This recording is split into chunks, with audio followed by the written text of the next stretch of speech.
Welcome to the Emporium Outdoors. My name is Michael, and today we're going to do a quick job on the Polaris Ranger midsize.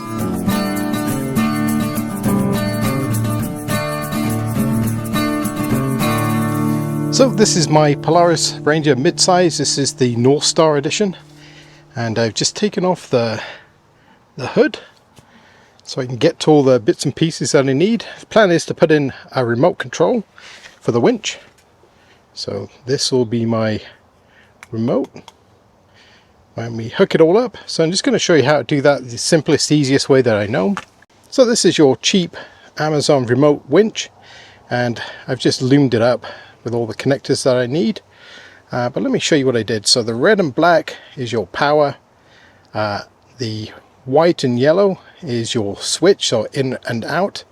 I don't actually know which is which, so it's going to be 50-50. And the blue wire is the antenna. So we have the pulse bar on this model, which is great. This is a shorter one. I think they do come in like 7s, but if you have this, it makes life so much easier. So I'm just going to remove this cover.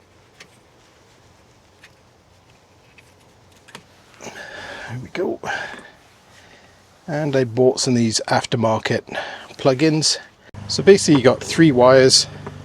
This is your permanent hot, this is your switched live, and this is your ground. So let's plug it in, see where we go. So your winch contactor is just down the bottom here, and you'll see there's a plug. There's actually 2 plugs that come off this. This is the one we want right here. So this plug goes to your switches, so you're in and out right here. So I'm going to splice into this one, and that's all we should need. We just have to get the orientation right, so in is in and out is out. So you can see I've got the 2 wires exposed now for the in and out, and I'm going to tie into them with these Scotch locks. I hate them, but they work. So hopefully you can see I've got my Scotch locks in. They are back to front, but I think I'm just going to switch on the loom rather than disturb them. I don't like Scotch locks because they're very temperamental, but I'm going to bundle that up with some tape, electrical tape, and they should be good until they're not. So let's quickly fix these 2 wires. I'll go get some new connectors and we'll flip them over. So black has to go to white.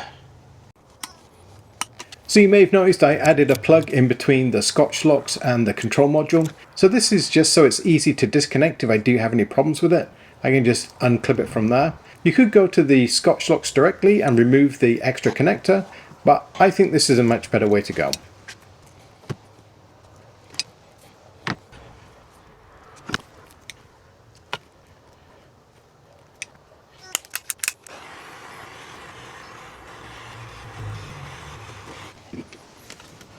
Okay, so see if it works.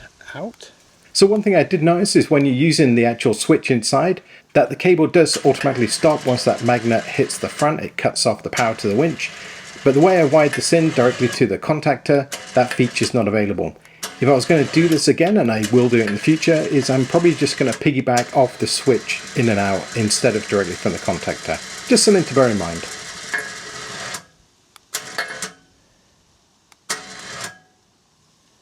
So that's the job done. Took less than 5 minutes to get it all done. I've just got to wrap up those connectors and we'll call it good. So this kit actually comes with 2 remotes. Comes with a little keychain one. Actually, we should probably test that too. See if that goes out. Yeah.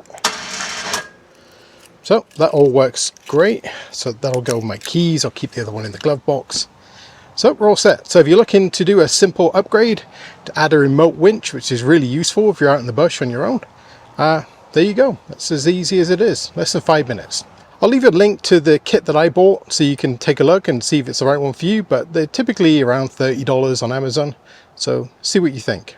If you have any questions, leave them in the comments below, and until next time, take care.